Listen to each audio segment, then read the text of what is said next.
Hush, little baby, don't say a word. Welcome to the Hush Channel. All we know for sure is that we know nothing for sure. Given the previous tape, Side A's talks of how red night vision goggles exposed the spiritual world to soldiers while fighting in Vietnam, leaving soldiers with the horrors of having seen and gone to war with literal demons. It is no surprise that the Vietnam War was also heavily riddled with alien interference. As explained continuously throughout these tapes, the heavens is just another term for outer space. Angels are defined as beings from the heavens. Aliens are defined as beings from outer space. Perspective, programming, and semantics. It is all the same thing. These interdimensional entities are fed to us as being separate, rather by culture, description, depiction, programming, semantics, religion, time period, abilities, location, etc. But the vision is always a distraction. These entities are of the same cloth. This is why when you find a hotspot for paranormal, supernatural, spiritual-like activity in nature, that same territory is also a hotspot for alien activity and vice versa. UFO hotspots are known to also host supernatural activity or be deemed haunted or cursed land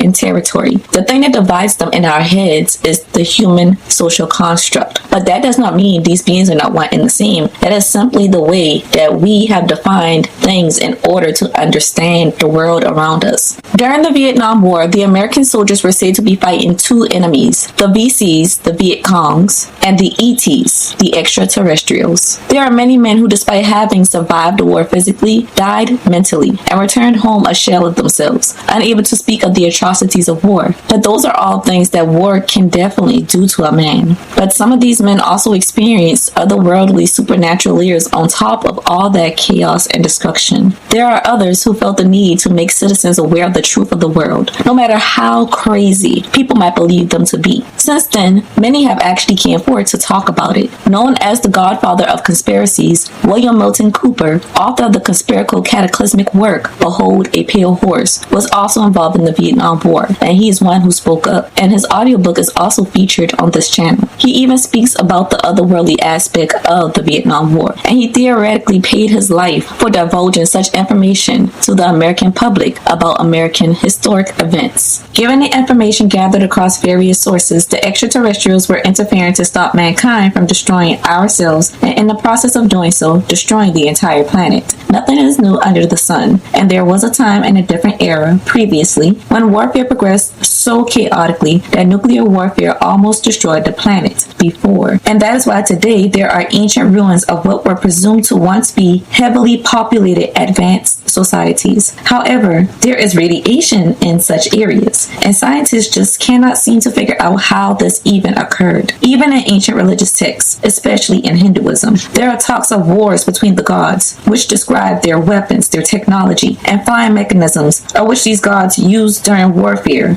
of which is describing nuclear warfare, nuclear technology of ancient aliens. These aliens, during the American wars, were simply trying to prevent history from repeating itself and potentially this time destroying the planet entirely instead of specific areas as they had in the past. Because it does seem that greed and power both cause our elites to forget that we all have to live on this planet. No matter who we are, our status, our accomplishments, none of that matters. We all have to live on this planet. So we should take care of it. Simple, right? All that is better shown and explained in the previous tape entitled World War I, II, and the War of the Worlds, Alien Edition, where we go through a chronological timeline of alien interference that heightens when America begins attempting to create the atomic bomb. I'm talking about their involvement in actively blowing up factories and plants that contributed to the atomic bomb's progression, which began to happen daily. And then there's the human retaliation of a full atomic bomb building plant that was actually a trap for these extraterrestrials known as the Roswell incident of 1947. So it makes sense that there are stories from veterans saying balls of fire and spacecraft were coming from the waters below them and the skies alike, because where oh where is the abyss, the deep waters? And it is true that most UFOs become USOs, unidentified submerged objects. And while we may call the abyss hell in religion, the deep waters is the home of these aliens, these demons, these fallen angels, whatever you call them. These entities live there. See how the truth always points in the same direction every time? Water covers 71% of Earth. These beings have the largest territory on Earth and were here before humans. This is more of their planet than it could ever be ours, thus them being called extraterrestrial. And they do seem to mind their business, that is, for the most part, until humans show obtuse disregard on how our affairs could harm not just our species, but the entire planet. This side of the tape focuses on Frank Joseph's work entitled Military Encounters with Extraterrestrials, The Real War of the Worlds. Chapter 14, The Vietnam War Era. Frank Joseph, Military Encounters with Extraterrestrials, The Real War of the Worlds. Chapter 14, The Vietnam War Era. No UFO reported, investigated, and evaluated by the Air Force was ever an indication of threat to our national security. Robert C. Seamans Jeter, Secretary of the U.S. Air Force, December 17, 1969. William English told interviewer Rick Barber on Radio KOA in Denver the following. I was in Vietnam from 1970 to 72, and we had a recovery mission over in the jungles in Laos, a downed aircraft to recover, and if possible, surviving crew members, plus what they told us were flight recorders and those kinds of things, in which we did. We went in and we found the aircraft, a Boeing B-52 Stratofortress jet bomber. It had not crashed. It was an extremely unusual situation. There was no crash damage to the surrounding jungle. The aircraft was not destroyed. Minor damage was found only on the underside of the fuselage. It looked as though it had been placed there in the jungle by a great, big, giant hand. B-52, all 133 tons of it, flying 525 miles per hour at 50,000 feet, had been apparently abducted in midair, then set down at a remote spot of the tropical forest. When we gained access to the aircraft, we went in through one of the hatches. The entire crew of 5 men was still in their seats, strapped in their safety harnesses, and mutilated. English and his fellow rangers initially assumed that the airmen had been tortured by the Vietcong, but close examination of the mangled corpses' unusual condition soon convinced the men otherwise. Moreover, the immediate vicinity indicated that no outsiders had visited the downed aircraft. The entire crew was still in their jumpsuits. We found no survivors. There were several 100,000 tons of bombs on the thing. The B-52 actually carried a maximum payload of 35 tons, something English, serving only in the Green Berets, would not have known. A load of bombs were in the bomb bays. We were operating in enemy territory, and everybody had to get in and get out as fast as we could. I did take photographs. I collected dog tags. We recovered the black boxes that were on the aircraft, where we were told they were located, and then we placed satchel charges throughout the aircraft and destroyed it with the bodies in it. There was no possible way we could transport the bodies out. The dead men aboard were subsequently listed as killed in action. We turned in the material that we got, the black boxes, the photographs, and the dog tags, and whatever records that we found on the aircraft to MACV, Military Assistance Command, Vietnam Headquarters in Saigon, and we forgot about it.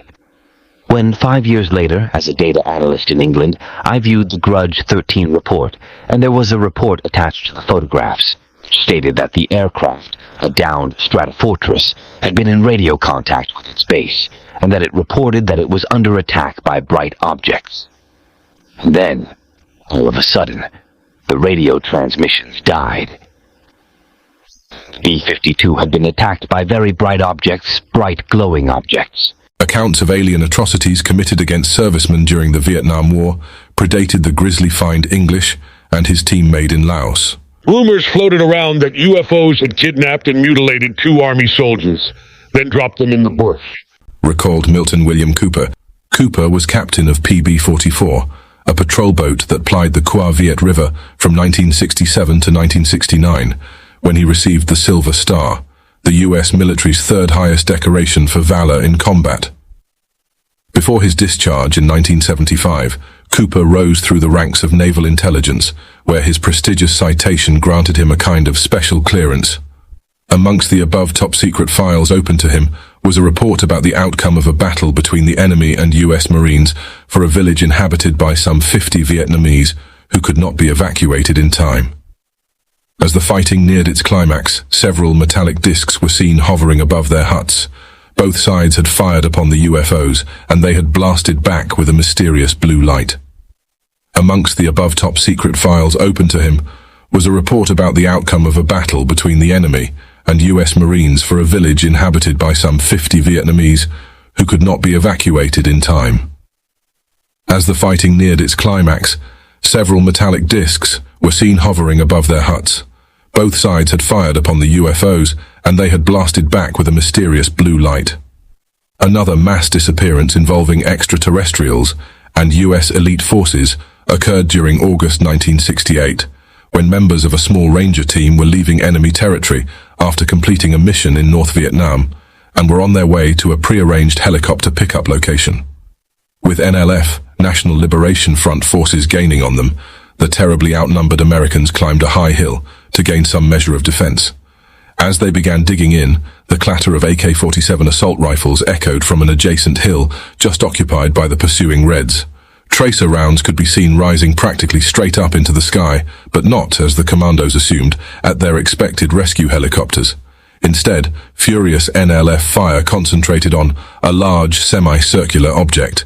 One member of the team, as described by UFO historian Mac Maloney, recalled that its color kept changing from light blue to bright red.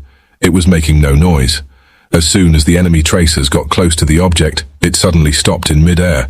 Just a few hundred feet from where the U.S. Special Ops team was hiding, the Americans saw a streak of light shoot out from the front of the object. Then, there was nothing but silence. The UFO briefly lingered over the spot where the enemy had been firing at it, then turned and headed out to sea. The Rangers lay low for another half hour before moving out to warily reconnoiter the opposite hill. The commies were nowhere to be seen. They had completely vanished. Only scattered about were their firearms, and they'd been melted down to almost nothing, leaving a smell that was so bad it stayed with the team members for hours afterward. In fact, 1968 was the most intense year for confrontations between Vietnam-era Earthlings and extraterrestrials. It began on January 31st, as 70,000 North Vietnamese and Vietcong forces launched a coordinated series of fierce attacks on more than 100 cities and towns across South Vietnam. But something other than human was also involved in the Tet Offensive, named after Indochina's Lunar New Year holiday. During one late-night operation, as a veteran recalls his experience, he and a few other Marines went through the base gate of the Red Beach base area, a complex of logistics and support bases northwest of Da Nang, and marched into the jungle approximately 3 clicks, just under 2 miles, to a point where 2 of the uncounted trails known as the Ho Chi Minh Trail crossed and set up our ambush, waiting through the long, hot jungle night for Charlie to come walking down the trail. Charlie was U.S. slang for Vietcong soldier, from Victor Charlie military communication code for VC, an abbreviation of Vietcong. The veteran continues. We broke ambush early, and had marched back down the trail and had just entered a clearing, when suddenly, up in the sky, just above the jungle canopy, and slightly behind us, there it was, the UFO, visible for a short time. Apparently Charlie saw it too, and opened fire with RPGs, rocket-propelled grenades, and small arms fire with no effect on the UFO. We did not fire, but only watched, as it hovered over us for maybe 5 minutes, then seemed to drift sideways, and as suddenly as it had appeared, it was gone. We started marching again toward Red Beach. Nobody said anything, but the captain told us to forget about it. We got back to base without incident, but to this day, I can still see it, the UFO, and so can the rest of us in our memories. 3 days in June, however, compressed more such activity than at any other time, beginning a world away from Southeast Asia, in another communist country. On the 14th, a 42-year-old reservist in the Ejército Rebelde, Fidel Castro's revolutionary army, was standing guard duty near Cabanas, a village on the northeast coast of western Cuba, when a bright object stealthily descended behind a line of trees about 5 minutes after midnight. When Isidro Puentes Ventura went to investigate, He stopped within 150 feet of a landed disc suffused with white light, surmounted by a dome and an antenna array. The silent metallic craft, about the size of a large pickup truck standing on a kind of squat tripod, showed no other details, until Ventura blasted it with more than 40 rounds from his Kalashnikov machine gun. The target responded by growing dark, while emitting an ear-shattering whistle. The next thing he knew, Ventura awoke in a hospital bed after a coma lasting 13 days. Although not physically injured, neurologists determined his condition had been induced by emotional trauma. Other reservists in the area heard the blast of his automatic weapon, came running, found him lying motionless outside Cabanas but did not find a whistling disc, and carried him away to the Naval Hospital in Havana. After making his incredible report, he was subjected to 50 hours of continuous interrogation, followed by 15 hypnosis sessions.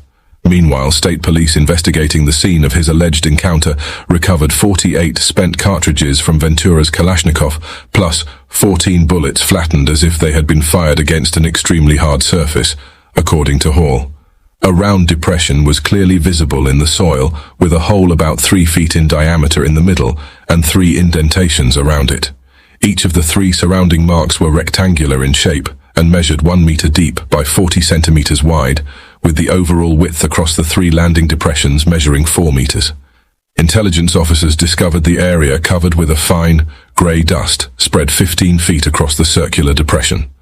Soil samples were taken for analysis, showing that they had been subjected to a high degree of heat. Cuban radar operators additionally detected an unidentified aircraft in the Cabanas area shortly after midnight June 14th, before their contact was lost as a result of anomalous electronic interference. Around noon the following day, 2 McDonnell Douglas F-4 jet interceptors thundered low over Bong Son, a town in the south-central coastal region of Vietnam, hotly pursuing a large silvery disc. One of the Phantom ILs got close enough to get off a 20mm shell from its cannon, and the strange craft made a controlled crash landing in the middle of a firefight between a squad of American M60 tanks and an undetermined number of NVA, North Vietnamese Army troops, and Vietcong, according to a U.S. Army grunt who witnessed the attack. Things sort of stopped for a while, until the NVA-VC fired an RPG, rocket-propelled grenade, at the UFO.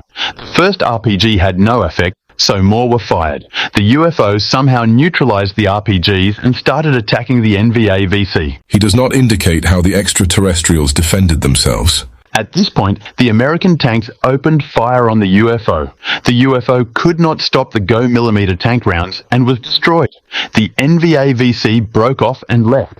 The Americans found several alien bodies and at least 1 survivor in the UFO wreckage. When the American commander, a major, called for a medevac, he was told nothing was available. Everything was being used in the search for the other UFO.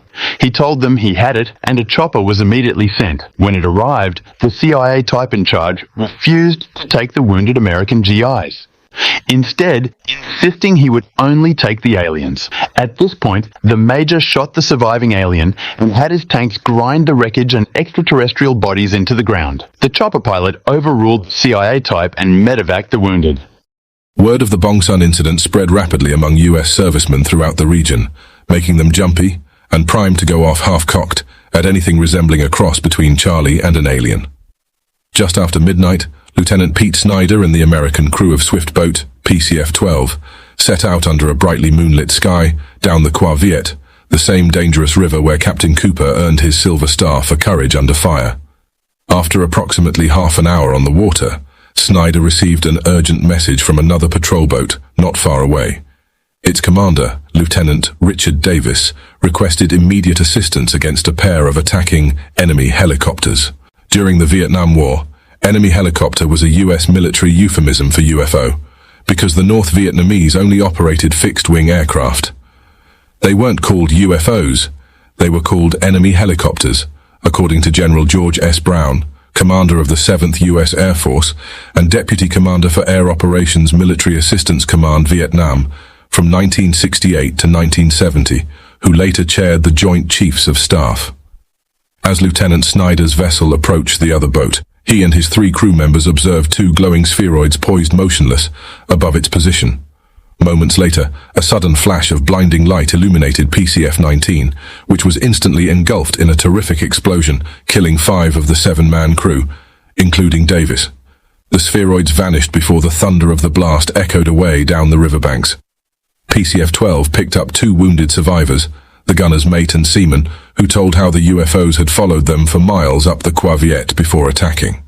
Lieutenant Snyder radioed in a preliminary report to the U.S. Navy base at Saigon, and he received orders to complete his patrol. Just then, his second engineman, Jeff Steffes, frantically called out the appearance of 2 enemy helicopters, silently but steadily approaching their vessel. "We spotted 2 aircraft hovering on our port and starboard beams," said Steffes. "They were about 300 yards away and 100 feet above the water."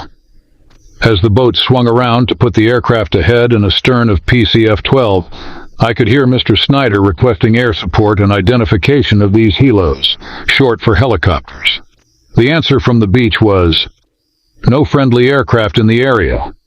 Have contacts near you on radar and starlight scope." The result was, no friendlies. These had to be North Vietnamese. But they weren't.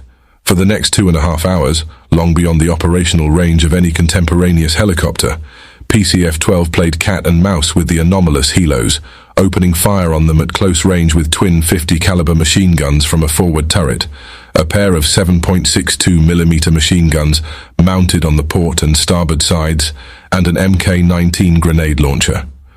But their combined firepower, as accurate as it was concentrated, had no effect on the incoming spheroids. One of them flew so close to the boat that Steffes could see they had a rounded front, like an observation helo, and he saw what looked like 2 crewmen sitting side by side. No pilot and gunner would fly an observation helicopter into combat sitting side by side behind a plexiglass canopy. If they had, Steffes would have shot them down in a heartbeat. As Lieutenant Snyder repeatedly radioed headquarters for backup, PCF-12 churned Qua Viet's murky waters at top speed in a desperate effort to escape its dogged pursuers. His pleas were finally answered around 3:20 a.m. when several Phantom fighter jets roared in low overhead, chasing off the menacing spheroids with 6-barrel Gatling cannons, clattering away and streaking AM-9 Sidewinder air-to-air missiles. By then, unknown to Snyder and his men, radar operators confirmed no less than 30 enemy helicopters of various dimensions, some of them as large as a warship, closing on Da Nang at 5,000 feet down Vietnam's east coast at 375 mph, more than twice the speed of any helicopter in the world at that time. When these contacts were visually identified by forward spotters along the eastern DMZ, demilitarized zone, a 6-mile wide strip separating North from South Vietnam, the entire Red Beach base area was thrown into full alert. More U.S. 7th Air Force interceptors were dispatched to engage the flying armada, which was additionally fired on by every anti-aircraft gun at the Americans' disposal. Seemingly in the face of such resistance, the glowing lights veered away out over the China Sea. It was here that the U.S. naval fleet was stationed in company with a Perth-class guided missile destroyer of the Royal Australian Navy. Blacked out and maintaining radio silence, HMAS Hobart was patrolling near Tiger Island, about 13 miles off Capley, when her starboard side was struck by a guided missile. It penetrated the aluminum hull and exploded, killing ordinary seaman R.J. Butterworth and wounding 2 crew members. As Hobart's deck gun got off 5 shots at her unidentified attacker, 2 more missiles slammed into her starboard side, killing Chief Electrician Richard Hunt and injuring several others. After daybreak, military authorities were informed, to their horror, that the Blackadute Australian warship had been attacked by American fighter pilots, who had mistaken her in the dark for a UFO. They were further mortified to learn that none of the 30 enemy helicopters had been shot down, for all the thousands of cannon shells and the dozen or so guided missiles expended during the incident. The Royal Australian Navy News reported on August 1st that no physical evidence of helicopters destroyed has been discovered in the area of activity, nor has extensive reconnaissance produced any evidence of enemy helicopter operations in or near the DMZ. Not a scrap of wreckage related to the events of the previous month was ever found.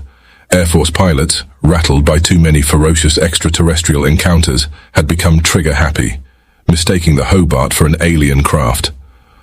Until the Royal Australian Navy news coverage, military spokesman had been explaining how losses from friendly fire occurred in the midst of a confused skirmish with enemy helicopters. When these proved too elusive, blame fell on faulty radar systems and pilot misinterpretation of radar returns, minus any mention of the mysterious lights that had outflown the US Air Force. Radar operator and ground observer veterans of the confrontation knew better, but said nothing. Many years later, Jim Steffes, now retired, published his own eyewitness version, stating that he knew what the official story is, but his story is his story, and it is as true and complete as he could remember. The engagement and deadly confusion of June 15, 1968, may have represented less of a serious attack than a successful demonstration of otherworldly superiority. 2 years before, an otherwise meaningless episode perhaps aimed at making a similar impression. It took place on the south-central coast of Vietnam during mid-1966, in Nha Trang, then home to more than 40,000 troops, 2,000 of them US GIs, sheltering in a valley along the China Sea. The heavily defended base featured several warehouses and a fuel storage area on the west, plus docks and equipment storage facilities in the south. On the evening of June 18th, 8 bulldozers were cutting roads by the light of their headlamps around Hawk Hill, less than half a mile west of the compound, while under a mile to the east, 2 Douglas A-1 Sky Raiders, piston-powered, propeller-driven anachronisms in the jet age, were warming up on their newly bulldozed airstrip, about a mile to the southwest, just offshore. A Shell oil tanker rode peacefully at anchor in the bay. This tranquil scene was the last in more than a month of enemy inactivity, as 100 or so soldiers casually gathered in an open area of the base to watch an outdoor movie around 8.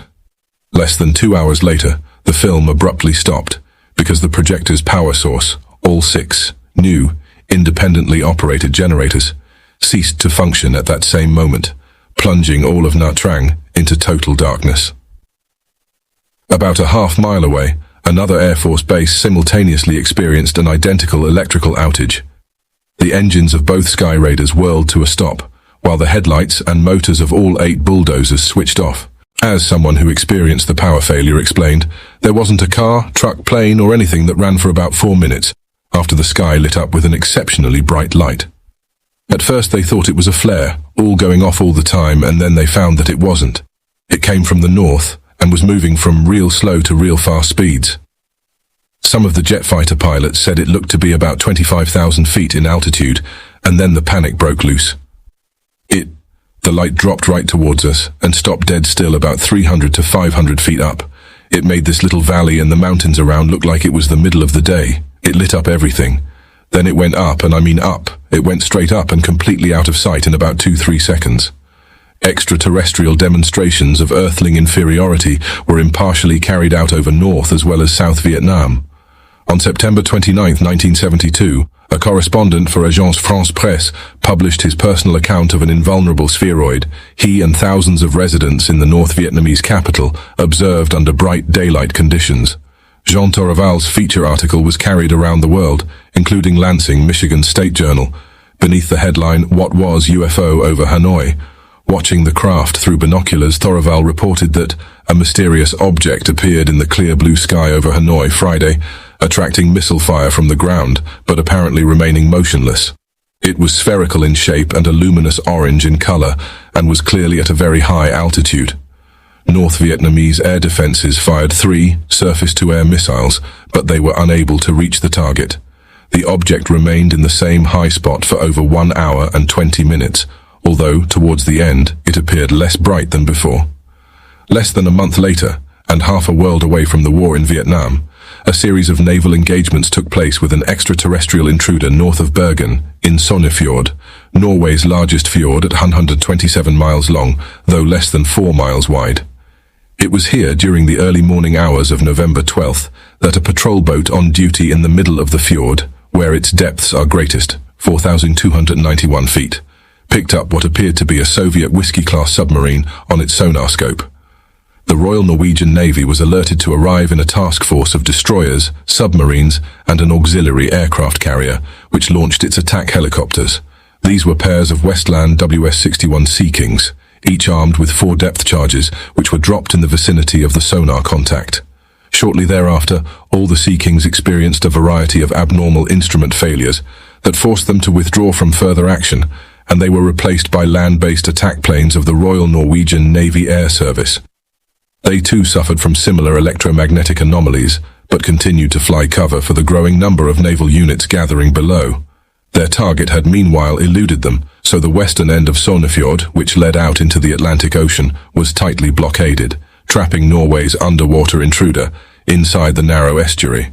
For more than 2 weeks, the fjord's depths were meticulously searched in a well-executed grid pattern that finally bore fruit after first light on November 26th, when sonar rediscovered its lost contact near the mouth of Sognefjord, where the bottom rises abruptly to about 330 feet below the surface, in an apparent attempt at breaking out into the open sea.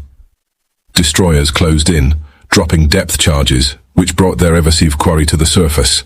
It was no Soviet submariner, however, but approximately twice as large as the USA's 274-foot-long Whiskey-class boats, which bore no resemblance to the immense cigar-shaped vessel lacking a conning tower or any other physical details. The lead destroyer immediately opened fire with its deck guns on the motionless craft, to no visible effect. The Norwegian submarine, KNM Sklinna, then launched a spread of torpedoes at the sitting duck target, but all either malfunctioned or missed. Before another attack could be readied, the huge, unidentifiable vessel gradually slipped beneath the waves and yet again inexplicably vanished from every sonar scope. Later that afternoon, civilians chanced to see the gargantuan object floating leisurely on the surface before it abruptly submerged near the island of Krakenes, not far from the fjord's Atlantic entrance.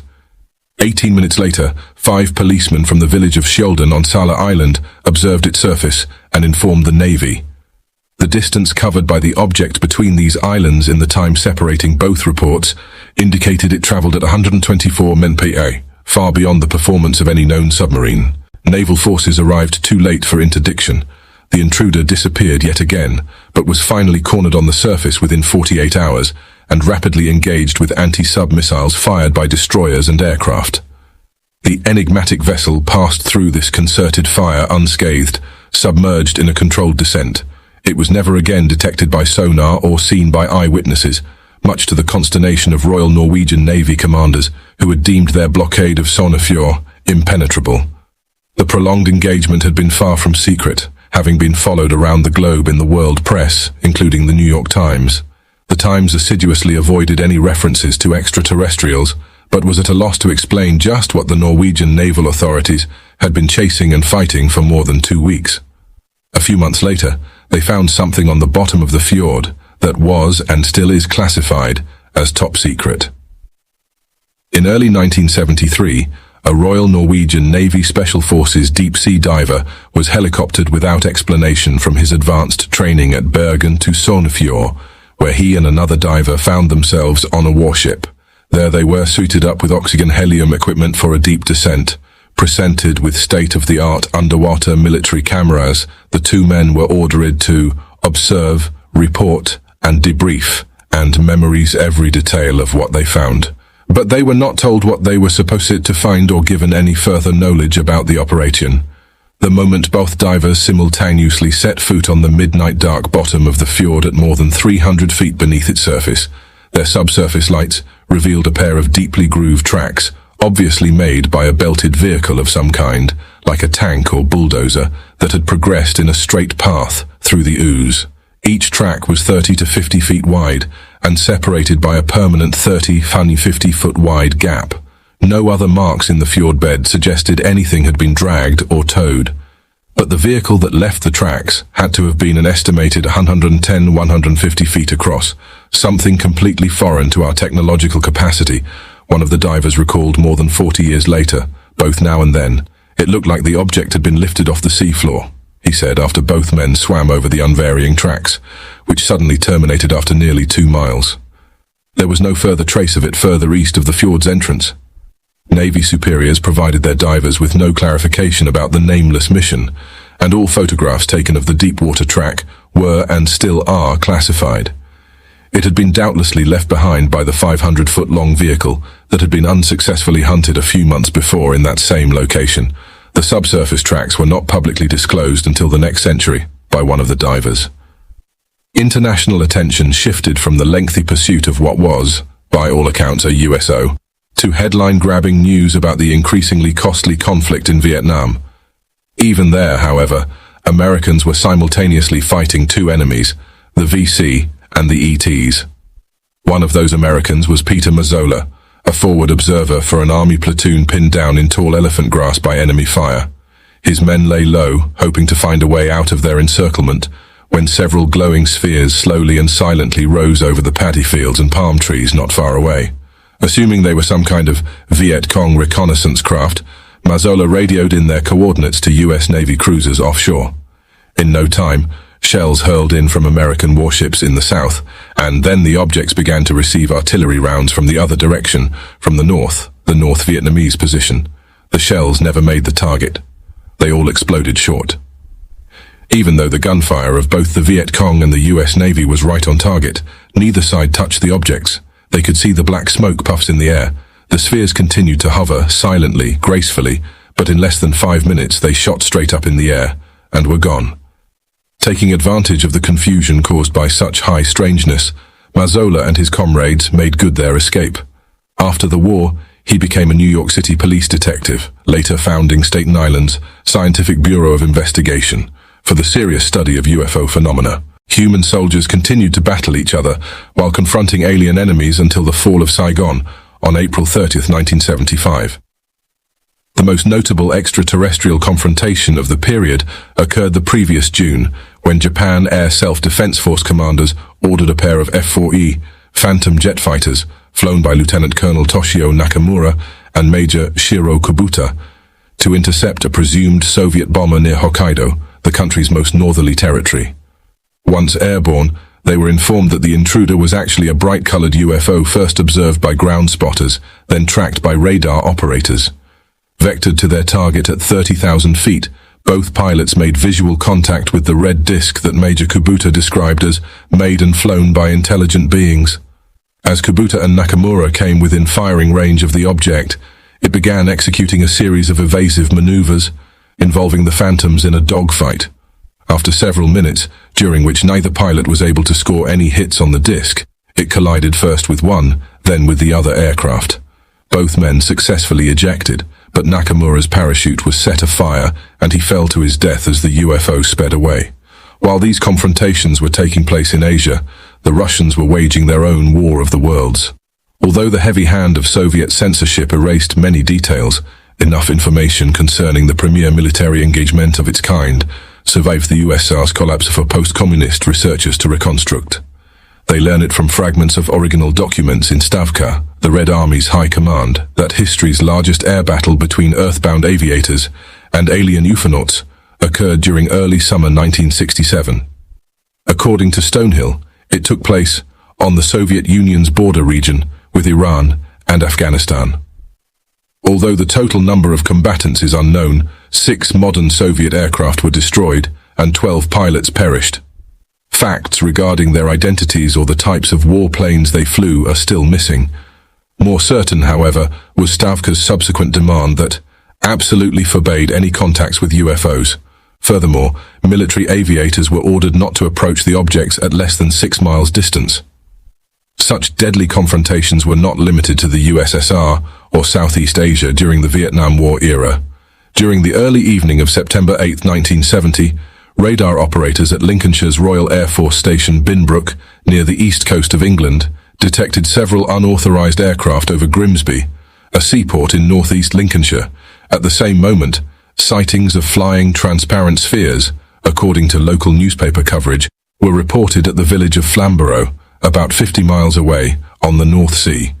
After the anonymous intruders ignored repeated radio calls for their identification, the RAF base commander assumed they were Russians and ordered a quick reaction alert fighter to intercept them.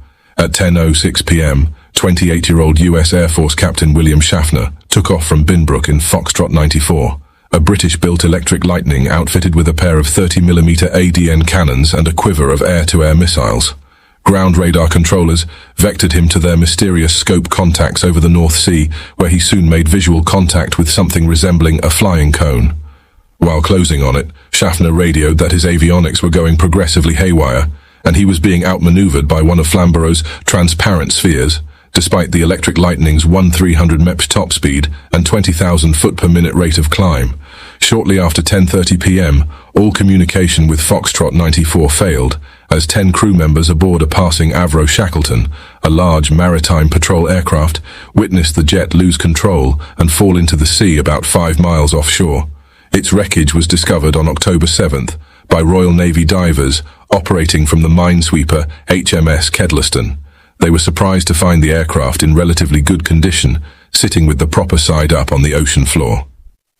Greater surprise came early the following December, when Foxtrot 94 was carefully brought to the surface by Royal Navy salvage workers. They found the plane's canopy still locked into position over the cockpit, but no one was inside. Captain Schaffner was declared dead, reported the Grimsby Evening Telegraph, but his body has never been found.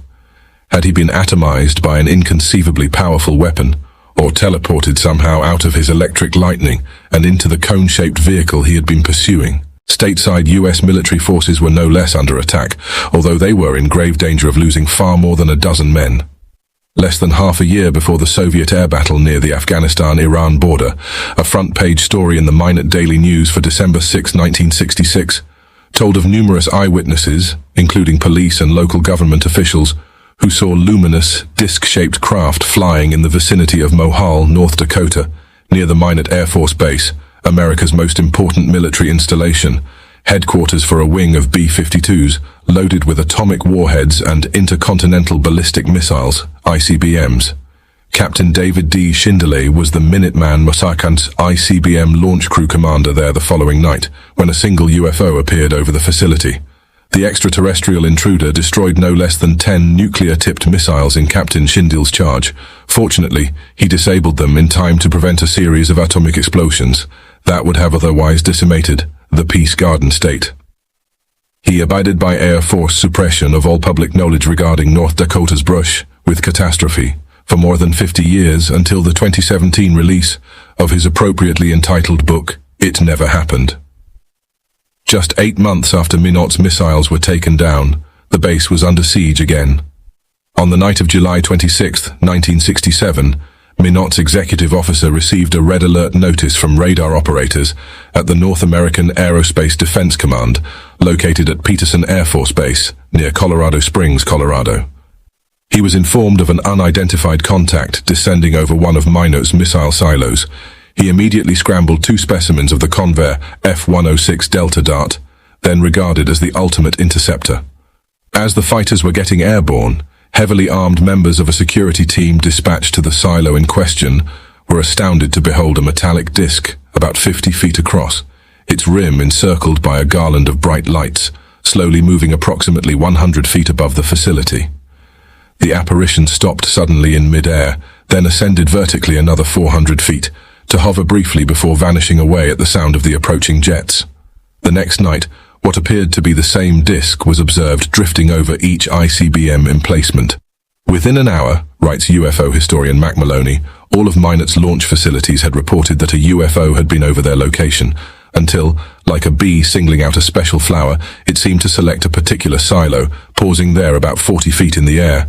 Moments later, the missile's emergency indicators began to repeatedly flash in big, bright red lights. Launch in progress, accompanied by the wail of doomsday sirens blaring across the whole base.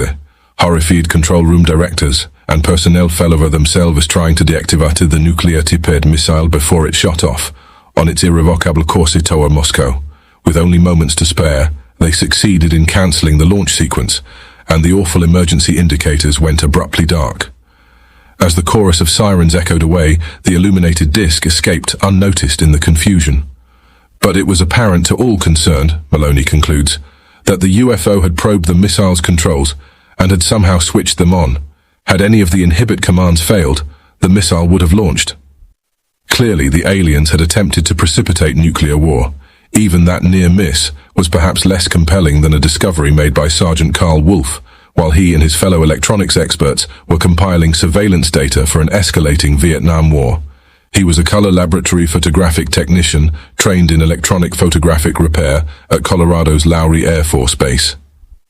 During July 1965, Wolf was issued a top-secret crypto security clearance to the Tactical Air Command at Langley Air Force Base, Virginia, in the 44th Reconnaissance Technical Group, then involved in photographic reconnaissance and spy satellite photography. Some computerized contact printing instrument there was not functioning properly, and Sergeant Wolf was called over to fix it. When admitted into the equipment room, he found another airman second-class technician at work on the printer, which was about the size of a small apartment refrigerator. He showed me the equipment where the digital information came in, where it was converted to photographic images. They were doing 35mm strips of film at that time, which were then assembled into 18.5 by 11-inch mosaics. Those strips were from successive passes around the moon. They would take and build up a photograph by scanning one section of the moon, and another, and another. And then they would get a larger image. So this mosaic then would be put into that contact printer, and that was then a print. Because the darkroom in which the printer had been installed was unsuitable for repair work, Sergeant Wolf telephoned guards for removing the equipment to a larger, better-lit area. While waiting for them to arrive, Wolf and his colleague walked over to one side of the lab and he said, "By the way, we discovered a base on the backside of the moon." And then he pulled out one of these mosaics that showed this base, which had geometric shapes that were towers. There were spherical buildings. They were very tall, thin towers. They were massive. Some of the structures are half a mile in size, and they're all different structures in different size photographs. There were angular shots with shadows. I try to relate them in my own mind to structures here on Earth, and they don't compare to anything you see here in scale and structure. Not metallic, they're more like a stone structure, but fabricated stone. Some of the buildings seem to have very reflective surfaces on them. A couple of structures I saw reminded me of cooling towers at power plants. They had that sort of a shape. Some others were very straight and tall with a flat top. Some of them were round. Some of them looked like a Quonset hut, like a greenhouse. In the photograph that I saw, they were fairly clustered together over a fairly large landscape. There was one building that had a dish-like shape to it. It was very large. It looked like a radar dish, but it was a building. There was another building near it with an angular top that was truncated. All this 4 years before Neil Armstrong was the first man to walk on the moon. But the Extraterrestrials operated more than lunar installations, according to Clifford Stone, a former U.S. Army Sergeant First Class attached to the 96th Civil Affairs Group, 6th Civil Affairs Company, NBC Nuclear Biological Chemicals, COM, Communications, with a nuclear security clearance stationed at Fort Lee, Virginia. In winter 1969, Stone was the non-commissioned officer in charge of measuring surface readings of a crashed off-world vehicle outside Indiantown Gap, Pennsylvania, with his Geiger counter. While examining the wedge-shaped craft, he observed the corpses of several occupants. Over the next 10 years, Sergeant Stone was engaged in another 11 related investigations for the Army, where he learned shocking news about the aliens. We, U.S. military forces, were involved in a major engagement in 1970 in one of their bases at a place called Duy Ba Diem, Tien Province, Tien Giang, in the Mekong Delta region of southern Vietnam, approximately 7 miles from the Cambodian border. A similar confrontation was described by Phil Schneider, a certified geologist, structural engineer and explosives expert. It took place at a subterranean federal government installation he helped construct in 1969 on the Jicarilla Apache Indian Reservation under Archuleta Mesa, on the Colorado-New Mexico border, northwest of Dulce, a small New Mexico town. Schneider claimed during his June 15, 1995, Preparedness Expo lecture at California's Orange County Convention Center that he was one of only 3 survivors from a vicious firefight that occurred in late August 1979 with tall extraterrestrials at the underground facility. Although he did not specify how many aliens died, 66 U.S. Air Force and NATO Delta Force personnel were supposedly killed. After publicly describing the incident, Schneider claimed to have been repeatedly threatened by unknown persons who made him fear for his personal safety, although many listeners found Schneider's unsubstantiated account difficult to accept. They were shocked to learn that just 7 months later, on January 17, 1996, his dead body was found in his Wilsonville, Oregon apartment, a rubber catheter hose wrapped 3 times around his neck and half knotted in front. The victim of an execution-style murder, he had been tortured to death. Marie, his grieving widow, told newspaper reporters that Phil had no known enemies and was not in serious debt to anyone. She emphatically denied police accusations that her husband committed suicide, a physical impossibility in any case, given the mutilated condition of his corpse. This has been a reading from Frank Joseph's work entitled Military Encounters with Extraterrestrials, The Real War of the Worlds, Chapter 14, The Vietnam War Era. Please refer to the book for more information and links to cited sources. This concludes this tape.